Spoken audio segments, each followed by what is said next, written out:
Ramadan momentum tepat untuk taubat. Saudaraku, selain dikenal sebagai Syahrul Siam, Syahrul Sabar, Syahrul Quran, dan Syahrul Jihad, Ramadan juga dikenal sebagai Syahrul Taubah. Disebut sebagai Syahrul Taubah karena Ramadan memang momentum yang paling tepat untuk bertaubat. Sebaik-baik taubat adalah taubat yang segera, tanpa menunggu dan menunda-nunda. Maka terkumpullah dua keutamaan jika kita bertaubat saat ini. Keutamaan karena Ramadannya, dan keutamaan karena menyegerakan taubat. Dan bersegeralah menuju ampunan Tuhanmu. Quran Surat Ali Imran 133. Allah Azza wa Jalla menyeru kepada kita dengan ayat di atas untuk menyegerakan taubat. Juga dalam ayat yang lainnya. Wahai orang-orang yang beriman, bertaubatlah kepada Allah dengan taubat nasuha. Quran Surat At-Tahrim 8. Allah Azza wa Jalla menyeru hambanya untuk bersegera bertaubat karena dia menghendaki hambanya mendapatkan ampunan dan surga.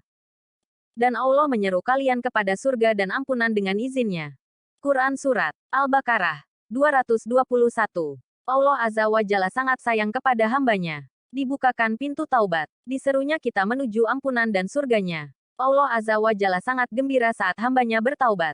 Kegembiraan Allah Azza wa Jalla bahkan lebih besar daripada seorang musafir yang menemukan kembali untanya setelah hilang di gurun Sahara berikut segala perbekalan yang ada padanya.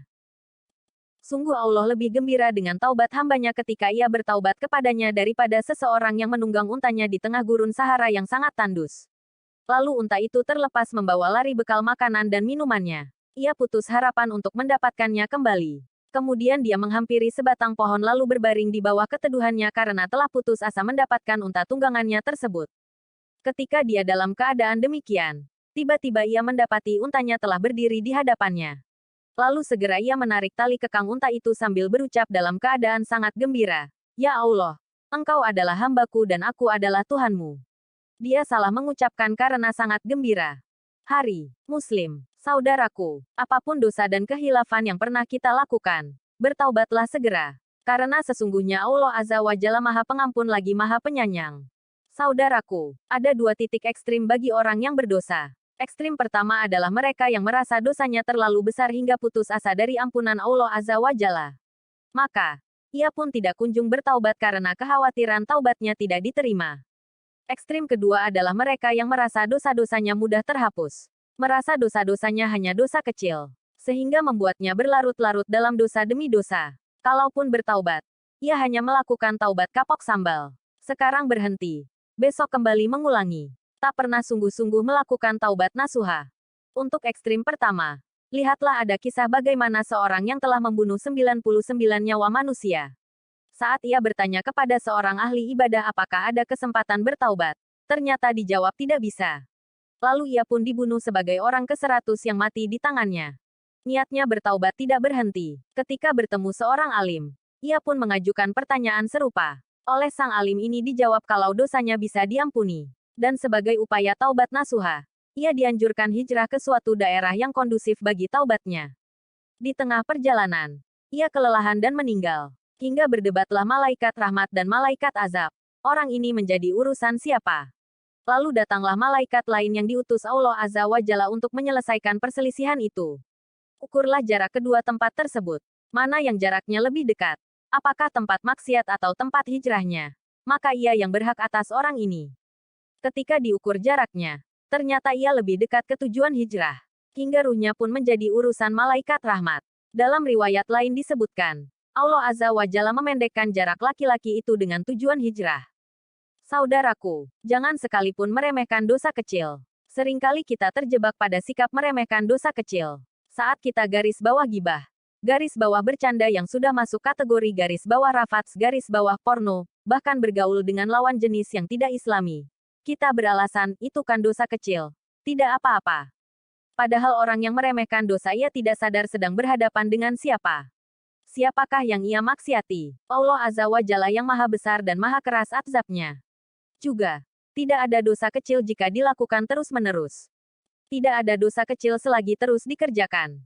Hadis riwayat Dailami. Saudaraku, ibarat sebuah bintik noda. Dosa kecil pun akan mengotori hati. Semakin banyak dosa semakin banyak pula noda di hati. Sesungguhnya, apabila seorang mukmin berbuat dosa, maka muncul bintik hitam dalam kalbunya. Kemudian jika ia bertaubat, meninggalkan dosa dan memohon ampun, maka hatinya bersih. Dan jika dosa-dosanya bertambah, bintik hitam itu pun bertambah. Hadis riwayat Ibnu Majah dan Ahmad. Saudaraku, marilah kita sambut seruan Allah Azza wa Jalla untuk bertaubat sebelum kita terlambat.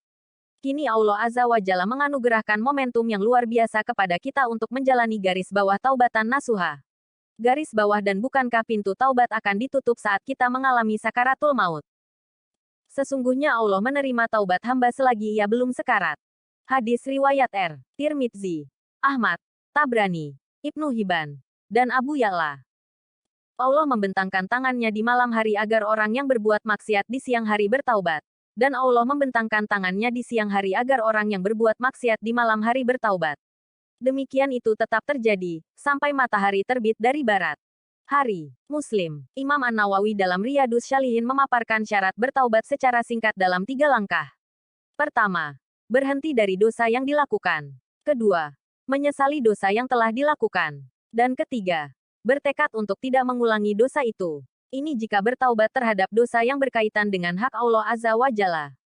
Sedangkan jika dosa berkaitan dengan hak manusia, maka syarat taubat ditambah satu lagi, yaitu membebaskan diri dari hak manusia tersebut.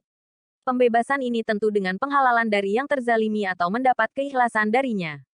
Semoga Allah Azza wa Jalla mengaruniakan hidayahnya kepada kita, sehingga kita tetap istiqomah senantiasa melakukan garis bawah taubatan nasuha garis bawah atas segala perbuatan dosa dan hilaf kita untuk meraih ridanya.